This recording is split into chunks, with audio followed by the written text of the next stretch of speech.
நம்ம வீட்டுக்கு பின்னாடி தோட்டம் இருக்குது. அங்கே தான் இந்த மாங்காய், வாழைக்காய், தேங்காய் இது எல்லாமே வந்து வாங்குவோம். ஸோ இன்றைக்கி வந்து மாங்காய் ரொம்ப ஃப்ரெஷ்ஷாக சூப்பராக வந்து இருந்தது.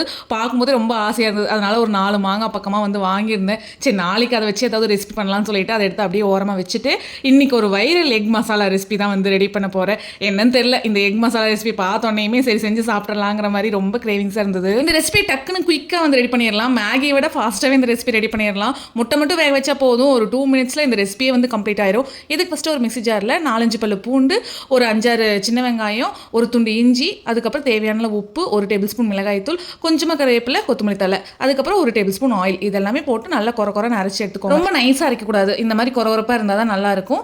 இந்த பேஸ்ட் அரைச்சி முடிச்சதுக்கப்புறம் வேக வச்ச முட்டையை 2ஆக கட் பண்ணிவிட்டு சென்டரில் இந்த பேஸ்ட் அப்ளை பண்ணி ஒரு டூத் பிக் வச்சு க்ளோஸ் பண்ணிட்டீங்கன்னா சூப்பரான எக் மசாலா வந்து ரெடி ஆயிரும். டேஸ்ட் ரொம்பவே சூப்பராக இருக்கும். நான் சாப்பிட்டு பார்த்தேன், பர்சனலாக எனக்கு ரொம்ப பிடிச்சிருந்தது. நீங்களும் இந்த ரெசிபி வீட்டில் ட்ரை பண்ணி பார்த்துட்டு எப்படி இருக்குன்னு சொல்லிட்டு மறக்காம கமெண்ட் செக்ஷனில் கமெண்ட் பண்ணுங்கள். இதே மாதிரி வேறு ஏதாவது வைரல் ரெசிபி இருந்தால் அதையும் கமெண்ட் பண்ணுங்கள். கண்டிப்பாக வந்து நம்ம செஞ்சு பார்க்கலாம்.